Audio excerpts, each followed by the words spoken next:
হাতে সময় কম থাকলে এইভাবে রান্নাটা করে দেখুন, দেখবেন 2 মিনিটেই রান্নাটা কমপ্লিট হয়ে গেছে। নমস্কার, আমার চ্যানেলে সবাইকে স্বাগত। আর পুরো ভিডিওটা দেখার অনুরোধ রইল আপনাদের কাছে। আজ করছি ইলিশের ভাপা। হাতে সময় কম থাকলে আমার মা এরকমভাবেই রান্নাটা করে। আমি 4 পিস ইলিশ মাছ ভালো করে ধুয়ে পরিষ্কার করে রেখেছি। এই মাছ নাকি বেশি ধুলে স্বাদ চলে যায়। আমি এখানে শুধু সর্ষে, পোস্ত আর কাঁচা লঙ্কাটা বেটে রেখেছি। আপনারা এখন যেটাও করতে পারেন, এখন তো রেডিমেড বাজারে পাওয়া যায়, সেটাকেও জলে গুলে রাখতে পারেন।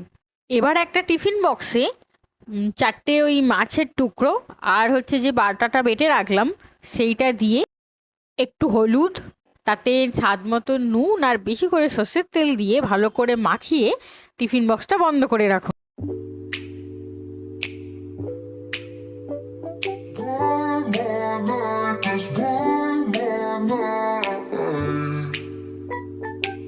এবার একটা প্রেসার কুকারে কিছুটা জল দিয়ে গ্যাসে বসান।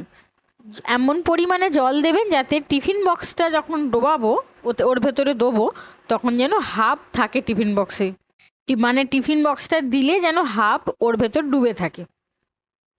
এবার প্রেসার কুকারটা চাপা দিয়ে একটা সিটি দিন। একটা সিটি হয়ে গেলেই গ্যাসটা অফ করে দেবেন। যখন নিজে থেকে প্রেসারটা খুলে যাবে তখন এটা গরম গরম ভাতের সাথে পরিবেশন করুন। দেখবেন পারফেক্ট ভাপা হয়েছে। হাতে সময় কম থাকলে এটা একদিন তৈরি করে দেখুন, আর টেস্ট করে আমাদের অবশ্যই কমেন্ট করে জানাবেন।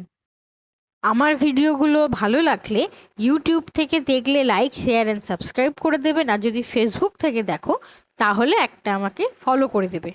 আমার ফেসবুক পেজের সাথে যদি আপনারা যুক্ত হতে চান তাহলে ডেসক্রিপশনে আমার এই ফেসবুকের লিঙ্কটা দেওয়া আছে।